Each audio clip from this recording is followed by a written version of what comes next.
안녕하세요. 니체 철학입니다. 오늘은 20장 아이와 결혼에 대해서 하겠습니다. 이에 앞서서 이 결혼과 사랑과 연관되어 있는 우정에 대해서 잠깐 살펴보도록 하겠습니다. 벗에 대해서 이제 우정에 대해서 니체가 이거 참된 우정, 벗이라고 하는 것은 맑은 공기가 되어야 하고 고독이며 빵이고 약이다 뭐 이런 얘기를 했죠.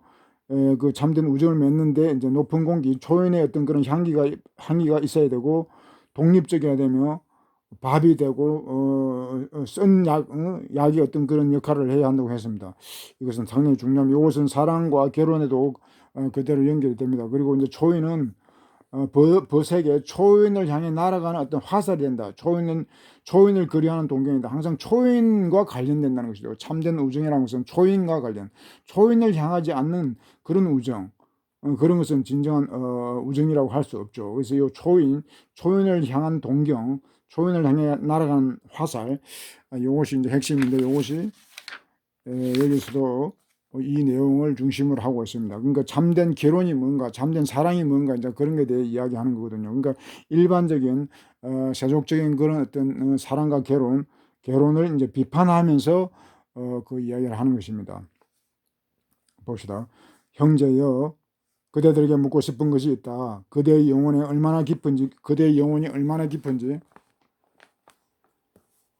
알아보기 위해서 나는 이 물음을 척심년처럼 그대의 영혼 속으로 던진다. 뭐 척심년 말이 어려운데 한자만 알면 쉽죠. 깊이를 측정하는 뭐 어떤 그런 기구, 이 연이라고 하는 것은 나변자거든요.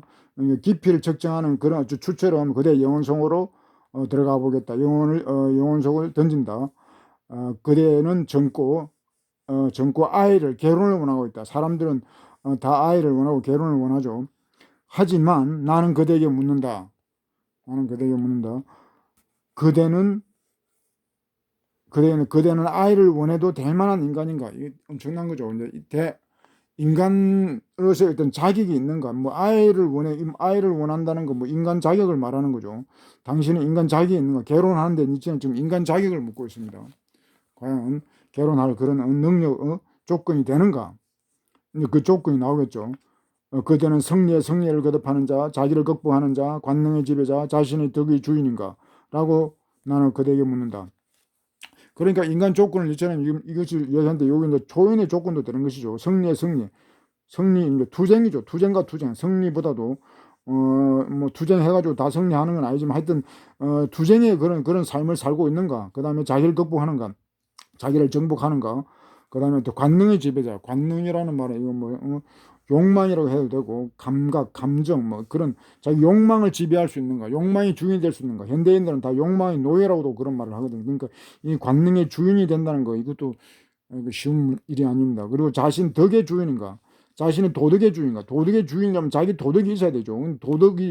현대인들은 자기 도덕이 그런 개념 자체가 없죠. 자기 도덕, 자기만의 도덕 그러면 우리는 보편적, 일반적 그런 것을 생각하지, 나만의 도덕, 나만의 철학, 뭐 이런 것이 전제되는데, 이런 개념 자체가 없기 때문에 이런 것이 없다면은 인간으로서의 어떤 그런 자격이 좀 미달이라는 것이죠. 니체는 이렇게 이제 인간 자격을 일단 문제 삼습니다. 그러면 인간 자격이 없으면은 결혼을 해도 그 큰 의미가 없게 되는 것이죠.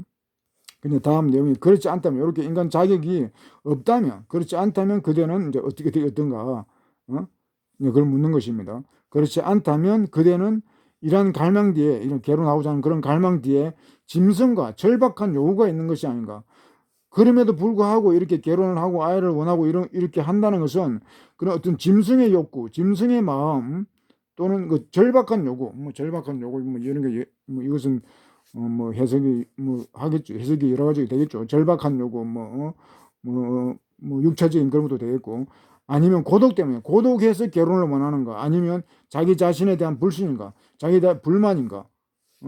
그러니까 이런 조건이 아니고 일반적으로 결혼을 하는 그 조건들이, 그 이유가 이런 아주 천박한 그런 동기에서 한다는 것입니다. 저는 짐승의 어떤 그런 욕구, 그 다음에 고독을 견디지 못해서, 그리고 자기 자신에 대한 어떤 불만, 자기 자신에 대한 불만, 자기 도피죠. 그러니까 결혼이라는 것이 뭐 축복이 아니라 자기 도피고 아주 문제가 많은 거죠. 그러니까 이제는 지금 이런 것을 지적하고 있는 것입니다. 나는 그대의 승리와 그대의 자유, 자유라는 것은 초인적 자유, 뭐 일반적 그런 뭐 속된 자유가 아니고, 승리라는 것도 뭐 일반적 그런 승리가 아니고 초인을 향한 어떤 그런 싸움에서의 승리. 그러니까 완전 차원이 다른 거죠.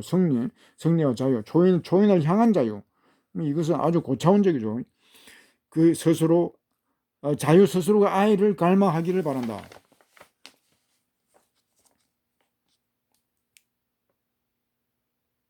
갈망하기를 바란다. 그들은 자신의 승리와 해방을 기리기 위해 살아있는 기념비를 세워야 한다. 그러니까 개론이라고 하는 것이 어떤 기념비적 그런 사건, 그런 큰 일이 되어야 한다는 것입니다. 자기의 승리를 기리고, 그리고 그것을 살아있는 기념비로 그럼 남길 수 있을 정도가 그 정도 되었을 때 이제 개론을 한다는 거죠. 그대는 그대 자신을 넘어서서 자신을 세워야 한다. 자신을 세워야 한다. 그러기 위해서 그대는 우선 자기 자신, 그대의 몸과 영혼을 반듯하게 세워야 한다. 자신을 넘어서서 그러니까 참다운 결혼을 하기 위해서는 자신을 세워야 한다. 세운다. 자기 자신을 넘어서는 자신을 극복해서 자신을 새롭게 세우는 것이죠. 이 세운다는 말이 그 뭐 공자가 생각하는 공자가 나이 30에 섰다 이제 이립해가지고 자기는 완전히 독립했다. 사회적으로 어떤 큰 역할을 그렇게 맡고 사회적으로의 어떤 사회적인 존재로서의 어떤 그런 지위를 확보했다. 30에 이제 섰다고 했거든요. 그리고 이제 그 또 슈바이처라는 위대한 그 인물도 나이 30대 중반에 자기의 모든 것을 이루고 이제 인류를 위해서 의과대학을 가가지고 그 아프리카에 가서 이제 봉사를 하게 되죠. 30대 중반에 이제 완전히 이제 입지를 한 거죠. 완전히 선 거죠. 입신을 한 거죠. 입신을. 그래서 이제 니체도 진짜 그런 거하고 좀 관련이 되는 것 같은데, 하여튼 자기 자신을 세워야 된다는 겁니다. 자기 자신이 그런 입신을 했을 때 이제 그때가 이제 결혼하기가 가장 적합하다 그 말이죠. 그대의 몸과 영을 반듯하게 세우면 되는 거. 몸과 영혼, 정신과 뭐 육체 모든 것을 다 확립해야 된다는 것입니다. 올바로. 그대는 그대 자신을 계속해서 번식시킬 뿐만 아니라 더 높이 고양해야 한다. 이제 더 높이 고양해야 돼. 요게 이제 초인이 되는 거죠. 초인을 지향하는 거죠. 그러기 위해서 개론이라는 정원이 그대에게 도움이 되리라. 그러니까 정원을 이제 비유했죠. 개론과 정원. 뭐 정원이 아름답기는 하지만 이것이 사실은 아름답기 위해서는 엄청난 공이 들어가야 됩니다.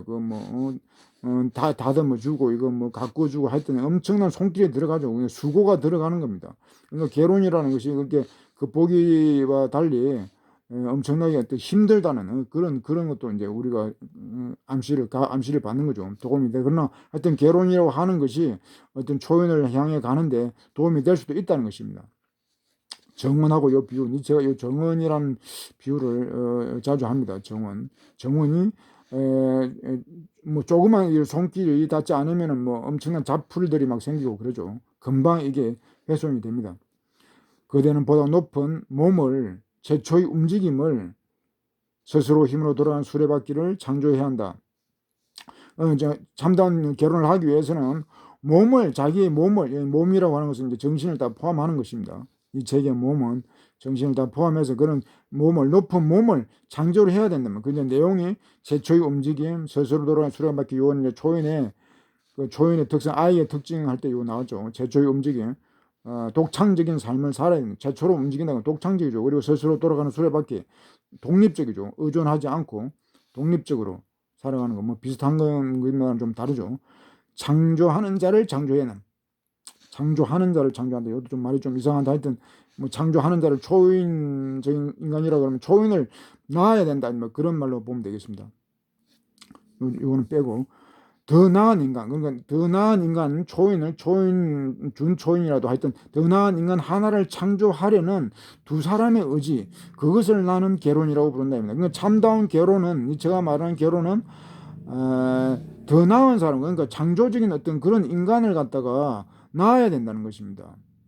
창조하려는 두 사람의 의지. 그러니까 결혼해가지고 뭐 이런 창조적인 초인을 낳지 못하는, 그러니까 초인을 낳아서 초인을 길러지 못한다, 양육하지 못한다 하면 그건 개론이 의미가 없는 거죠. 그러니까 개론은 당사자에게도 어떤 초인적인 삶이 요구되고, 또 이제 그 후손에게도, 자식에게도 어떤 초인적인 삶을 살게 할 수 있어야 된다는 그런 얘기입니다. 창조. 이러한 의지를 실천하는 상대방에 대한 외경심을 나는 개론이라고 한다. 그러니까 요 이제 개론이라고 하는 것이 존경 가지고는 안 된다 이 말이죠. 이 외경심이라고 하는 것은 존경 이상 어떤 숭배, 숭상, 뭐 크나큰 그런 어떤 사랑이기 때문에 이것은 그냥 존경의 차원이 아닙니다. 존경하고 사랑해가지고 사랑이 되는 게 아니죠. 그러니까 외경심, 아주 거대한 뭐 위대한 그런 거에 대한 어떤 그런 경배하는 마음, 그게 이제 외경심이죠. 두루하면서 존경하는 거. 그런 것이 진정한 개론. 그 앞에서 뭐 이제 그 뭐 사랑이 그 저기 매력만 가지고 안 된다고 했듯이 우리가 이 존경만 가지고는 사랑이 완성될 수 없다는 것입니다. 외경심이 필요한 두려워하는 마음과 존경하는 마음, 더 높은 존경심, 그런 것이 이제 결혼의 절대적 조건이라고 하겠습니다. 이것이 그대가 말하는 결혼의 의미이고 진리이기를, 외경심을 가지고 이제 초인을 향하는 그런 결혼이, 그것이 결혼의 어떤 의미, 진리라는 것입니다. 그러나 많고 많은 어중이 떠중이들, 이 인간 쓰레기들이 결혼이라고 부르는 것, 나는 이것을 뭐라고 불러야 하는가. 그러나 이제 이런 초인의 결혼이 아니고, 초인적 결혼이 아니고, 일반 대중들이 하는 그 결혼, 뭐 이걸 인간 쓰레기로 했는데, 인간 쓰레기라는 말이 좀 과격하긴 하지만, 뭐 이보다 더 심한 말들도 니체는 합니다. 그렇기 때문에 이 정도는 뭐 쓰레기도 재활용이 또 되고 하기 때문에 뭐 재생할 수도 있죠. 그런 기회가 있으니까 이걸 뭐 꼭 부정적으로만 볼 것은 아니라고 봅니다. 요즘 뭐 코로나 사태 그래가지고 그 어떤 그 유명한 스님이 그런 얘기를 하더라고요. 이 코로나고 하는 것이 사실은 인간이 코로나고, 오히려 코로나는 어떤 자연의 백신이다, 뭐 그런 얘기를 합니다. 그러니까 우리가 정반대로 생각을 할 수도 있다는 거죠.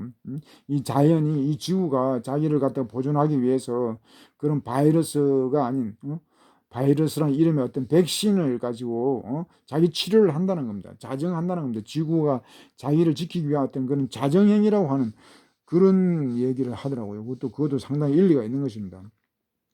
철학자들도 이미 그런 얘기를 많이 합니다. 많이 했습니다. 자, 짝을 지은 이 두 영혼의 궁핍하며, 그러니까 요런 이제 어중이 떠중이들의 이제 괴로움에 대해서 비판하는 것입니다. 두 영혼의 궁핍하며, 짝을 지은 두 영혼의 더러우며, 짝을 지은 두 영혼의 가련하며, 가련한 안일하며. 그러니까 이 속인들의 하는 이 결혼이라고 하는 것이, 뭐 앞에서도 뭐 고독이라든가 뭐 자기 도피 뭐 그런 이유로 이제 한다고 했는데, 이런 결혼하는 사람들의 그 어떤 영혼의 빈곤, 그런 것이 안타깝다는. 그리고 이제 그 이제 영혼의 더러움, 그 결혼의 어떤 그런 조건, 뭐 이런 것들이 뭐 순수함이 없는 것이죠. 뭐 다 계산적이고 뭐 이런 사랑과 결혼이라고 하는 것이 너무나 오염됐다, 더럽다 이 말입니다. 그리고 가련하다 이 말이에요. 가련한 안일합니다. 안일함, 뭐 현실 안주하는 거죠. 성장이라 없는 결혼을 해버리면 그 현실 안주해버리고 더 이상 뭐 확장하지도 못하고 나아가지도 못하고 사회하고도 뭐 담을 쌓고 이렇게 이제 가련한 안일한 삶을 산다는 것입니다. 안주, 현실에 그냥 만족해버리고 더 이상 어떤 진전이 없는 삶, 인생, 그런 것이 이제 결혼이 그렇게 한다는 겁니다. 그들은 이 모든 것을 결혼이라고 부른다. 그리고 그들의 결혼은 하늘에서. 그런데 요런 이제 좀 천박한 결혼, 이렇게 궁핍하고 더럽고 이런 뭐 가련하고 이런 거는 천박한 결혼이죠. 이런 결혼을 니체는 그러면서 요걸 하늘에 갖다 하늘을 엮어가지고 하늘에서 뭐 맺어준다라고 이렇게 이제 말을 또 한다는 거죠. 뭐 신성하다 이제 요런 얘기죠. 뭐 천륜이니 뭐 일륜이니 하면서 뭐 일륜지 대사하면서 이제 뭐 결혼이라고 하는데 하늘을 덜먹으면서 그걸 뭐 결혼이라고 하는데, 니체가 볼 때는 좀 천박하다 이 말이죠. 궁핍하고 더럽고 가련하고. 그러나 나는 하늘을, 인간 쓰레기들이 말하는 이런 하늘을 니체는 이제 믿지 않는다 이 말이죠. 하늘을 덜먹이지만 하늘조차도 니체에게는 뭐 쓰레기 같은 그런 존재죠. 여기서 하늘이 신을 말하는 거죠. 신. 좋아하지 않는다. 하늘을 나는 좋아하지 않는다. 아니 나는 짐승들을 하늘의 그물 속에 얽혀 있는 이러한 짐승들, 이제 짐승은 사람이죠, 사람. 이런 천박한 결혼을 하는 이제 그 어중이 뭐 일반인들 뭐 이런 사람은 이제 니체는 이제 짐승의 이제 비유라고도 할 수 있고, 뭐 짐승적인 어떤 그런 모습을 이제 보는 거죠. 그런데 요 짐승이 요 어중이들이 하늘의 그물망 속에 얽혀 있다.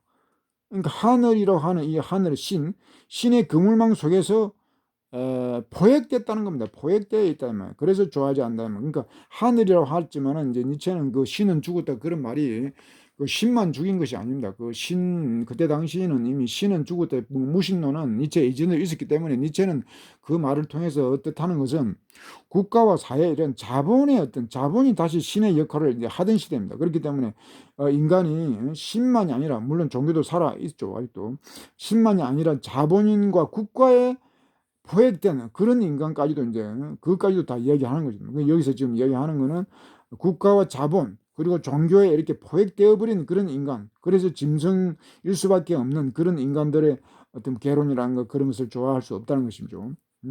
하늘의 그물망 속에 뒤얽혀 있는, 포획되어 버린, 걸려들어 버린 그런 인간. 우리 현대인도 법과 제도, 법과 도덕 속에 다 이제 포획이 된 거죠. 그 속에서 헤어나지를 못합니다. 거기서 헤어나오려고 그러면 이제 사자가 되어야 되는데, 법과 이런 그 관습 이런 것을 거부하고 어떤 자기의 어떤 독창적인 삶을 산다든가 하는 것은 이게 간단한 일이 아닙니다. 그래서 이제 이렇게 좀 표현을 하는 겁니다. 거물망 속에 얽혀 있다 이 말이죠. 묶여 있다. 포획되어 있다. 포획. 자신이 짝을 지어주지도 않았으면서 축복을 내리기 위해 쩔뚝거리며 다가오는 신 또한 나에게는 멀리 떨어진. 그러니까 신이라고 하는 것도 이제 자기가 다 이제 뭐 그 개론에도 다 뭐 개론 축복을 해주고 뭐 이런 역할을 한다는 거죠. 이제 이게 국가와 뭐 이런 것도 마찬가지고 국가라든가 뭐 자본 이런 것들이 다 뭐 삶의 어떤 그런 뭐 다 보장해 사회 보장이냐 하면서 이 대중들의 어떤 삶을 보장해 준다 뭐 이런 뭐 행복을 뭐 행복 국가를 만들겠다 뭐 그전에 그런 얘기를 했죠. 행복 사회 뭐 국가가 행복을 다 보장할 뭐 할 수 있다는 듯이 한다는 듯이 이제 그런 얘기를 하는 거죠. 하지만 이런 개론을 비웃지 마라. 그러나 니체는 이제 개론이 이렇게 이제 문제가 많다 하더라도 천박한 개론이라 하더라도 그것을 비웃기만 해서는 안 된다고 얘기합니다. 이제 그 이유는 자신의 아버지를 위해 우려할 이유를 가지고 있던 아이가 어디 있단 말인가. 그 이제 뭐 하여튼 어떤 이유든지가 어떤 뭐 그런 이런 안 좋은 뭔가 어떤 원인이 있다 하더라도 어, 존재하는 인간은 다 이제 부모의 어떤 산물이죠. 부모의 산물이기 때문에 그걸 뭐 이런 역사를 다 부정할 수는 없는 것입니다. 우리 존재 자체가 조상의 어떤 그런 산물이기 때문에. 근데 여기서 이제 뭐 울어야 할 이유 이렇게 말하는 거는 우리는 부모로부터 좋은 것도 우리가 존재하게 된 그런 원인도 하지만 사실은 악습을 많이 우리가 상속받기 때문에 그런 것들이 우리는 슬픈 것이죠. 우리가 이제 악습들에 대해서는 나올 것입니다. 하여튼 그런 어떤 긍정적인 것만 우리가 본받는 것이 아니고 나쁜 것들도 많이 우리가 그렇게 상속받기 때문에 그런 것들이 제가 볼 때는 슬픈 일이다 이렇게 보는 것 같습니다. 내가 보기에 어떤 남자는 품위가 있고 대지의 의미를 알 만큼 성숙한 것 같다. 그러나 그의 아내를 보는 순간 나에게는 대지가 정신병으로 생각됐다. 대지가 정신병이다. 니체는 이 정신병 이런 것을 이제 종교가 지배할 때 어떤 그 사회에 대해서 이제 그렇게 표현하던 것을 지금 여기는 어떤 개론을 하게 됨으로써 이제 대지, 자연, 뭐 지구, 대지 뜻은 뭐 많습니다. 그런 것이 이렇게 이제 뭐 타락하는 것처럼 이렇게 생각된다는 것입니다. 그러니까 개론이라고 하는 것이 뭐 인간의 문제로 끝나는 것이 아니고 대지를 오염시키는 그런 일도 벌어지게 한다는 것이죠. 대지의 의미를 알 만큼 성숙함에도 불구하고 결혼을 하게 되면 타락한다는 겁니다. 요 지금 뭐 아내를 보는 순간 조금 문제가 있을 수 있는 건데, 그럼 하여튼 뭐요 정신병원에 요 초점을 맞춰 보면은 남자에도 책임이 있는 거죠. 결혼을 함으로써 이제 다 타락한다는 그런 의미가 되겠습니다. 아무리 품위가 있고 그래 하더라도 결혼 직전과 결혼 전과 결혼 후가 인간이 달라진다는 것입니다. 그렇다 성자와 그이가 서로 짝을 이룰 때 나는 대지가 경련을 일으키며 불으로 떨기를 바랐다. 지등 뭐 충격적인 그런 얘기죠. 이제 대지가 오염되고 이렇게 병신병원이 되면은 뭐 이것은 충격적인 것이기 때문에 이렇게 기대할 수 있는 거죠.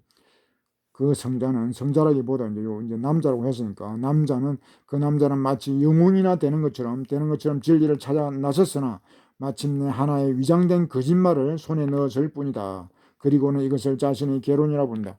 결혼이라는 것은 뭐 거대한 뭐 여기서 이제 사기 위장된 뭐 거리 그러니까 뭐 거대한 사기극이죠. 뭐 사기 뭐 결혼은 사기다 뭐 그런 말도 있죠. 뭐 미친 짓이다 뭐 그런 말도 결혼은 미친 짓이다 그런 뭐 영화도 나온 것 같은데 영웅이나 되는 것처럼 진리를 찾아 나섰지만은 결혼이라는 것이 대단한 것이냐 뭐 그렇게 했지만은 그것이 위장된 거짓말 이 중복되는데 뭐 포장된 거짓말이고 이것을 결혼이라고 부르고 있다 이 말이에요. 니체는 이런 것은 결혼이 아니라는 거죠. 사회에서는 이런 것을 결혼이라고 하지만은 이런 것은 문제가 많다는 정신병으로 만든다 이 말이죠. 그는 아무나 만나지 않으면서 그러니까 주도 면밀하게 이제 사람을 골랐다는 거죠. 아무나 만나지 까다롭게 골랐다 이 말이죠. 그러나 그는 단 한 번만에 그리고 영원히 그 인간관계를 망쳐버렸다. 그리고는 이것을 자신의 결혼이라고 부르고 있다. 한 번만에 인생을 망쳤다 이 말이죠. 인간관계를. 이것이 결혼이다. 그는 천사의 미덕을 갖춘 그런 신을 구하려 했다.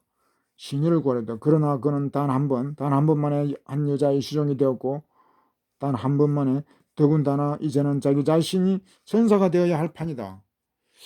이것도 참 문제죠. 이게 천사의 미덕을 갖춘 천사와 이 시녀하고 지금 이게 이게 매치가 잘 안 되죠. 천사의 미덕을 갖춘 시녀 하녀를 구하려 했다 이 말이죠. 남자들은 요걸 이제 좀 다른 말로 하면은 현모양처 그럴 수도 있습니다. 현모양처 뭐 서양이나 동양이나 뭐 동양이나 서양이나 이 현모양처 요런 것을 다 옛날에는 그것을 중시한 것 같아요. 그 현모양처 그러니까 천사입니다. 대단히 선하다 착하다 뭐 그런 거죠. 그러면서도 이제 시녀를 다 원했다는 겁니다. 시녀를. 그러나 이제 남자도 그렇게 됨으로써 이런 시녀와 결혼을 함으로써 여자의 시종이 돼 남자도 하인이 되어버렸다는 것이죠. 이게 졸지에 한 번만에 이거는 졸지에 순간적으로 그냥 졸지에 이런 걸 좋아하다가는 뭐 현모양처 그것도 마찬가지죠. 현모양처 과거에 현모양처인데 지금은 또 여자들이 또 남자에게 현부양부라고 그럴까? 하여튼 남자에게도 똑같은 이런 것을 요구를 하죠. 현부양부 맞죠? 시종이 되었다. 더군다나 이제는 자기가 자신 천사가 좋을 것 같은데 여기서 이제 천사가 나쁜 놈이라서 신이 죽기 때문에 이제 천사도 의미도 없는 거죠. 그러니까 천사라고 하는 것은 뭐 착하기만 하고 그런 거죠. 착하기만 하고 뭐 사회적인 활동, 뭐 사회적 정의감이라든가 그런 건 전혀 없는 착한 기만 하는 어떤 그런 바보 같은 존재 뭐 그런 겁니다. 이게 하여튼 천사가 남자도 종이 되어버리고 이런 것을 남자들이 좋아하고 이런 것을 찾다가 결국엔 남자도 하인이 되고 천사 바보같이 되어버렸다 이 말이죠. 할 판이다 되었다 그 말입니다. 이제 나는 모든 구매자들이 신중하며 또 그들 모두가 교활한 눈을 갖고 있다는 것을 알았다. 그러나 가장 교활한 구매자들조차도 자기 아내를 살 때는 자루를 열어보지도 않고 사버린다.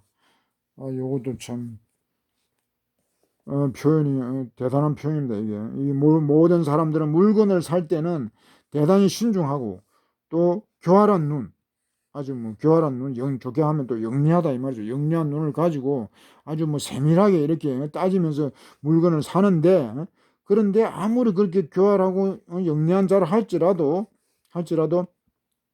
자기 아내를 뭐 산다고 했지만 뭐 구한다 그렇게 보면 돼. 자기 아내를 구할 때는 자료를 열어보지도 않은 채 자기 아내를 구할 때는 아무것도 보지도 않고 내용을 보지도 않고 그냥 열어보지도 않고 그냥 산다는 겁니다. 그냥 사버린다. 이 남자들이 이렇게 어떤 그 지혜가 없는 거죠. 이게 사람에 대해서는 이렇게 물건을 살 때는 엄청난 그 지혜, 영리함을 발휘하지만은 인간에 대해서는 이렇게 판단력이 없다는 것입니다. 그 이유는 이제 인간에 대해서 알지를 못하기 때문에 일단은 인간에 대해서 뭘 알아야 자기 자신을 알고 인간에 대해서 알아야 뭐 이렇게 사람을 올바른 사람을 찾고 그렇게 하는데 그렇지 못하기 때문에 그러니까 우매한 거죠. 이제 그 한편으로는 어떤 교활하고 영리하지만은 인간에 대해서만큼은 대단히 우매하다는 것입니다. 그래서 이제 개론도 그런 개론은 실패할 수밖에 없고 동물과 같은 그런 것이 될 수밖에 없다는 것입니다. 잠시 동안의 어리석은 행위들 그대들은 이것을 사랑으로 본다. 니체는 이제 이런 것을 사랑, 어리석은 행위라고 이제 하는 것입니다. 그리고 그대들의 결혼은 잠시 동안의 어리석은 행위들을 종결시키는 하나의 길고 긴 어리석음인 것이다.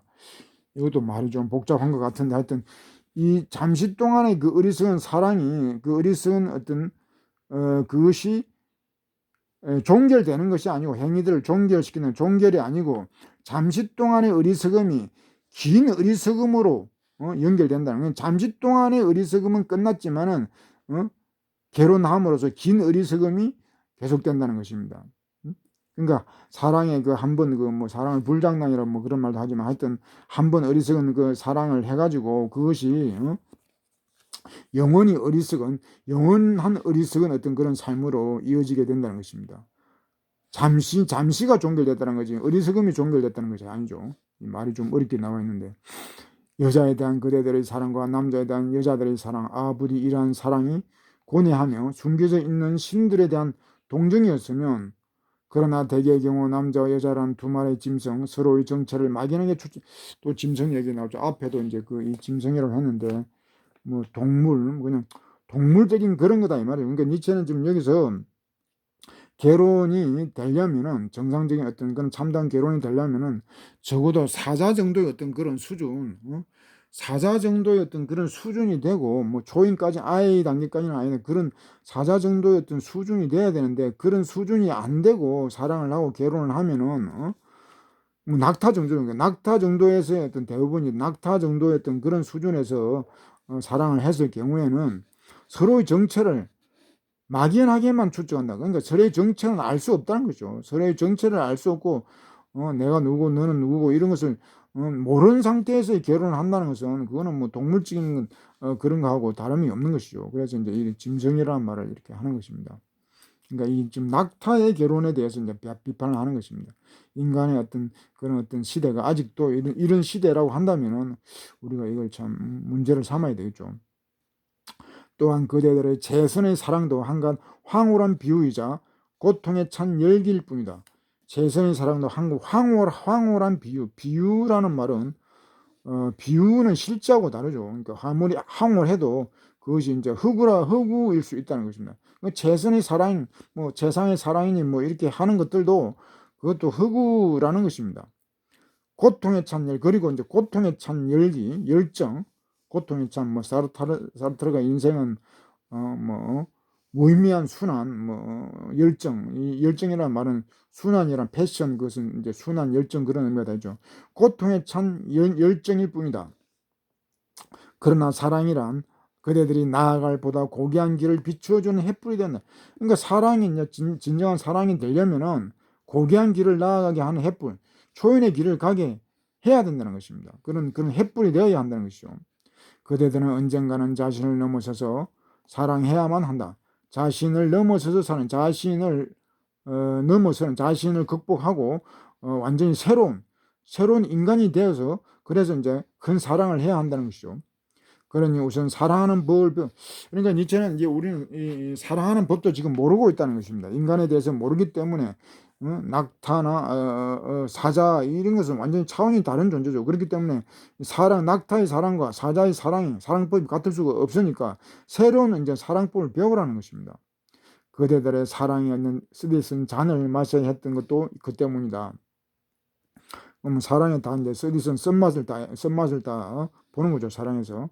그러나 이제 이 사랑의 쓴맛을 우리 이런 일반적인 어떤 이런 사랑을 통해서 다 쓴맛이라도 보기 때문에 그것이 또 도움이 될 수 있다는 것이죠. 사랑하는 법을 이제 배우는데 우리가 그 하는 사랑들이 다 어떤 고통, 고난 이런 것을 다 수반하기 때문에 거기에서는 뭔가 그걸 배울 점이 있다는 것이죠. 사랑은 항상 단맛. 단 것은 아니다 이 말이죠. 그것만이라도 우리가 확실히 알면은 사랑의 상당 부분을 안다고 할 수 있겠습니다. 사랑하는 법을 새로 배워야 한다. 최선의 사랑이라는 잔 속에는 항상 쓴맛이 있다. 그러니까 사랑이라고 하는 것은 그런 뭐 항상 행복하고 뭐 쾌락이고 뭐 그런 것이 아니라 쓴맛이 반드시 있어야 된다는 것이죠. 니체는 이게 니체의 역설인데 뭐 사랑뿐만 아니라 행복이라든가 뭐 모든 어떤 인간의 어떤 그런 삶에는 모순이 있고 그 모순을 통해서 오히려 사랑이든 행복이든 그런 것이 더 강화되고 더 지속될 수 있다는 것입니다. 그러니까 쓴맛이 없는 사랑은 그 사랑이 아닌 것이죠.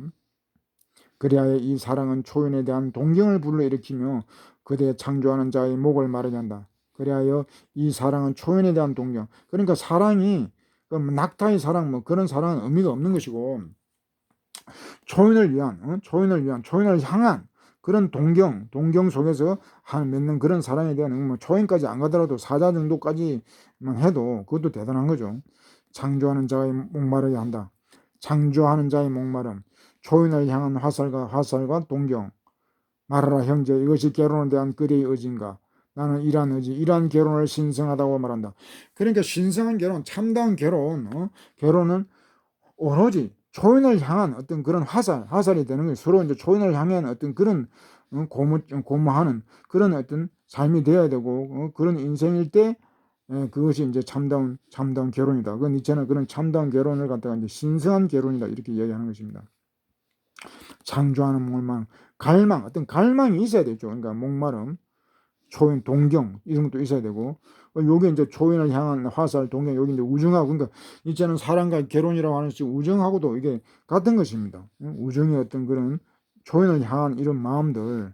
니체가 좀 이게 지금 여기서 이제 우리가 생각할 수 있는 것은 그 우리가 결혼을 해가지고 사실 이게 낙타의 어떤 이런 뭐 세습이란 말 하죠. 세습이라는 게 문제된다. 뭐 종교에서도 뭐 목사가 세습하고 뭐 부하 권력이 세습하고 우리는 그런 세습에 대해서 다 비판적인 생각을 하고 있지만 니체가 지금 여기서 볼 때는 인간이 지금 인간 세습이 문제라는 겁니다. 결혼을 해서 그것이 세습이라는 것이죠. 그러니까 인간 세습이라는 것은 뭐 목사 이런 거 세습하듯이 어떤 인간의 나쁜 부분들이 다 이렇게 상속이 되고 유전이 되고 이렇게 그것이 큰 문제랍니다. 결혼이라고 하는 것은. 그러니까 이건 뭐 악의 재생산이죠. 한마디로. 낙타의 어떤 재생산.